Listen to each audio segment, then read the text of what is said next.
मी लवकरच सक्रिय होणार आहे, तो काही भाग नाही.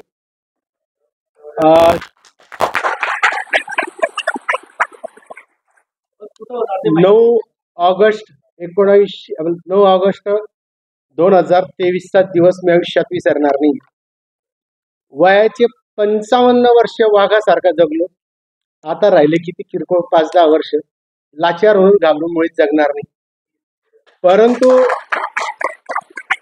काही एक महत्वाचं सांगतो, आपल्याला ज्या काही गोष्टी मला वाटतंय मांडाव्याशा, आज माझे बरेच जुने लोक या ठिकाणी आहेत आणि राजू भाऊ अगदी नितीन तावडे, संदीप महाजन, आम्हाला आठवतं एक अविनाश खासदार उत्तमराव पाटील यांचे बाचे अविनाश सूर्यवंशी आणि राजू भाऊ हे लोक आम्हाला कुठेतरी रिक्षामधून खाली उतरवायचे नितीन तावडेला आम्हाला आणि सांगायचे की भाषण कसं करायचं. आता आज चांगला बोलतोय मी, अनेकांना भाषण पण शिकवले, अनेकांना लिहून पण दिले. ते आता जास्तच मोठे बोलायला लागून गेले, फेकायला बी लागून गेले. तो काही भाग नाही, परंतु लिहून सांगतो, चॅलेंजने सांगतो की भाषण शिकवणारा मी आहे. काही आताच भाऊंनी सांगितलं, अभयदादांनी, आणि महत्वाच्या शिवसैनिकांना या ठिकाणी पदाधिकाऱ्यांना विनंती करतो, मी जर समजा ताईंसोबत सक्रिय झालो कोणत्याही क्षणाला, तर मी आयुष्यात कोणती निवडणूक लढणार नाही, मला कोणतंही पद नको. माझं टार्गेट फक्त म्हणजे फक्त आमदारांचा पराभव. आणि राहिला प्रश्न,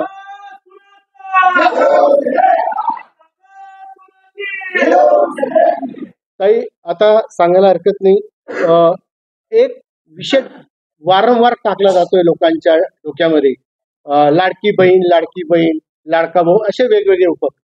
परंतु त्यासोबत जे आपण तुम्ही शेतकऱ्यांचे प्रश्न तर अति महत्वाचे आहेत, परंतु सामान्य नागरिकांना हा सुद्धा गोष्ट आपण फरक द्यायचा आहे की तुम्हाला जो टॅक्स भरावा लागतोय नागरिकांना, आणि त्याची उदाहरणं महत्वाची. कर्मचारी जर असेल एखाद्या नोकर वर्ग, तर मी सांगतो 12 महिन्याच्या पगारापैकी 1 महिन्याचा पगार त्या नोकरदार वर्गाला इन्कम टॅक्स म्हणून भरावा लागतो, म्हणजे त्याला 11 महिन्याचा हातात मिळतो. या अशा अनेक गोष्टी आहेत की सामान्य नागरिकांना वेगवेगळ्या माध्यमातून कसे टॅक्स वाढले. तुम्ही आता शेतकऱ्यांचा प्रश्न मी घेणार आहात. आता अभयदादा बोलले, 5 वर्षापूर्वी युरियाचे काय भाव होते आणि त्याच्यावरती कोणते टॅक्स मिळाले, तो आता किती, 1500 रुपये कुठे लागतायत ते.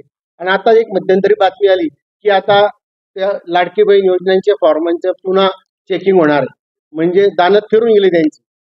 असो, ह्या सर्व गोष्टी महत्वाच्या आहेत. आणि वेळोवेळी ताई तुम्हाला मुद्दाम चिडवण्याचा प्रयत्न केला जातोय, वाचून भाषण करते, अजून तिला अभ्यास नाही, ती नवीन आहे, बुद्धी कमी आहे. आता जी व्यक्ती, जी माता, जी भगिनी एका जागतिक कंपनीची मॅनेजमेंट डायरेक्टर आहे, ती एवढी मोठी कंपनी चालवते, एवढी मोठी शाळा चालवते, आणि ती कशाची नादान.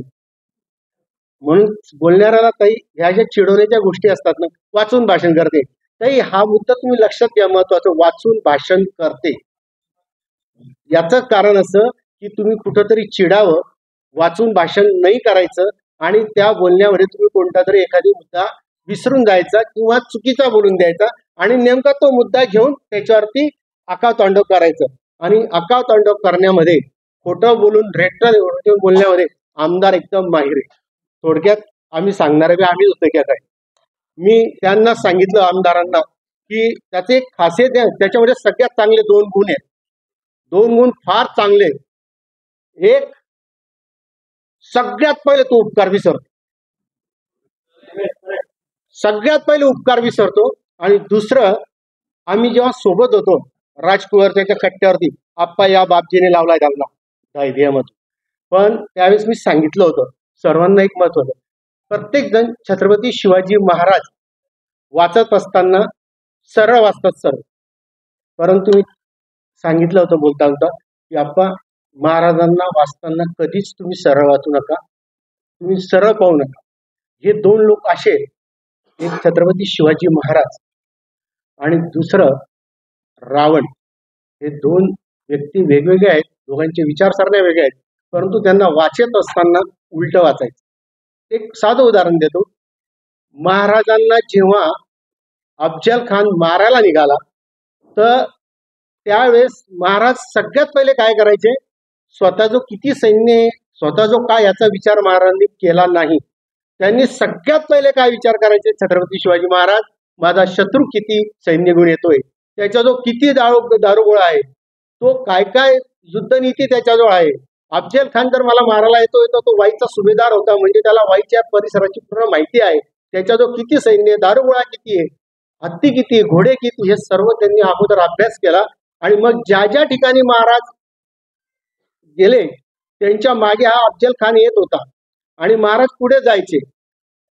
त्यावेळेस महाराज होता दगदगीचं धोरण स्वीकारायचे. महाराज पुढे जात असताना अफजल खानाला वाटायचं की शिवाजी महाराज मला पळतायत, आणि इकडे तो गाडी अफजल खान राणी साहेबांनी निरोप पाठवायचा की राणी साहेब शिवाजी चुवा भाग रहा है, शिवाजी चुवा भाग रहा है. परंतु वस्तुस्थिती महाराजांची अशी होती की ते ज्या गावातून ज्या ठिकाणी त्यांचा पाडाव राहायचा तिथून निघत असताना त्या ठिकाणच्या तलाव विहिरी ज्या होत्या त्यांच्यात शेण घालून टाकायचे. अन्नधान्याचे पेठारे होते ते जाळून टाकायचे. याचं कारण मागून येणारं जे शत्रूचं सैन्य आहे त्याला पाणी मिळायचं नाही, त्याला अन्नधान्य मिळालं, कारण साठा घेऊन किती चालणार शत्रू. म्हणजे महाराज कधी सगळ्यात पहिले शत्रूचा पूर्ण अभ्यास करायचे. आणि नेमकं विद्यमान आमदार तेच करतो. प्रत्येक गुड मॉर्निंगला शत्रूची आजची मुवमेंट काय आहे आणि त्याच्यावर त्याची पूर्ण चाल असते. हे अमोल शिंदेच्या बाबतीतही तसंच करतो.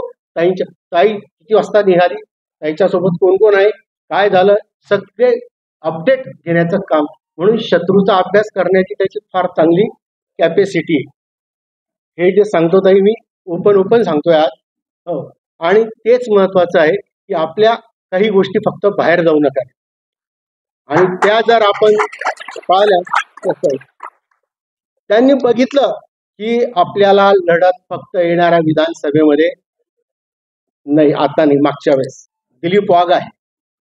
म्हणून सगळ्यात पहिलं काय काम केलं असेल ताई, तर दिलीप वाघला नाही बलात्कार प्रकरणी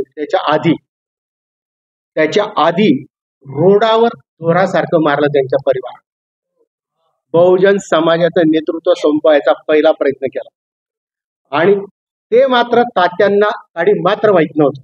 तात्या आमदार होते, मात्र मारहाण करणारे कोण, त्यांचेच जवळचे पोलीस मित्र. आणि दुसरा मुद्दा कोणता केला असेल तर महाराष्ट्राच्या राजकारणात काय, कोणत्याच राजकारणात इतकं घाणेरडं काम कोणी करणार नाही शत्रूच्या विरोधात राजकीय, तेवढं काम त्यांनी त्या प्रकरणात केलं, हे सर्वश्रुत आहे. म्हणजे ह्या गोष्टी सुद्धा आपल्याला महत्वपूर्ण बघायच्या आहेत. तसंच मी स्वतः दिलीप भाऊ ज्यावेळेस विजयी झाले त्यांच्या सोबत वन मॅन शो ओपन होतो. क्लिअर होतं माझं, कारण हे क्लिअर होतं की मी तात्यांच्या विरोधात काय लढत होतो. कारण तात्यांनीच माझ्या नगरपालिकेच्या निवडणुकीत दत्ता जडेच्या सोबत काम केलं होतं, त्याला पैसा पुरवला होता, म्हणून मी तो एक बरोबरी करायचा प्रयत्न केला आणि दिलीप भाऊंसोबत मी ओपन राहिलो. मात्र ज्यावेळेस दिलीप भाऊंच्या सभा व्हायच्या त्यावेळेस आज जो आमदाराच्या गळ्यातला ताईट आहे त्याची व्हिडिओ माझ्याजवळ, तो जाहीररित्या सांगायचा की आम्हाला तात्यांना पाडण्यासाठी दिलीप भाऊकडे पाठवलेले. आज जो आमदाराच्या गळ्यातला ताईत आहे तो जाहीरपणे माझा जो व्हिडिओ येतो, आणि तो आता नाही, मी निवडणूक लागू द्या हो यांच्या सगळे नाही पुरावे बाहेर काढल्या म्हणतो. आता काही तुम्ही भाषणात बोलल्या की वाळू माफिया, काही वाळू माफिया नाही, ठेकेदार माफिया पद्धत पाचोरा तालुक्यात सुरू झालेली. ठेका माझ्याकडून घ्या, ठेक्यासाठी लागणारी खडी माझ्याकडून घ्या, सिमेंट माझ्याकडून घ्या, लोखंड सगळे फर्म आमच्या ताब्यामध्ये, अगदी खालच्या लेवल पासून तर कलर काम पर्यंत, हे सुद्धा लोकांपर्यंत पोहोचणं महत्वाचं आहे. पेवर ब्लॉक पासून सर्वच हे सगळं महत्वाचं आहे. आणि हे तुम्ही आम्ही तोंड एकमेकांच्या बोलण्यातून ह्या गोष्टी मांडायच्या आहेत. प्रकरण केलं आंदोलन रेल्वेचं, का बरं, खडी खरेदी करत नव्हता आणि तो ठेकेदार स्वतःच्या खडी मशीन मधून म्हणून त्या रस्त्यासाठी दांगड होता. 10 वर्ष का झोपले होते का? गोष्टी वेळोवेळी येणार. हो, पाणी पुरवठ्याचा विषय आताच अभयदादाने सांगितलं. अभयदादा 96 गावांना पाणी पुरवठा योजना राबवली गेली पाचोरा तालुक्यात. एक थेंब त्या गावाला अजून पाणी मिळालं नाही. अहो याचं जाऊ द्या, गावातल्या खेड्यागावाचा विषय. पाचोरा शहरामध्ये सांगा त्यांनी एक तरी शुद्ध पाण्याचा फिल्टर. माझ्या घराच्या समोर मोठा फिल्टरेशन प्लांट आहे कोट्यावधी रुपयाचा, पण एक थेंब सुद्धा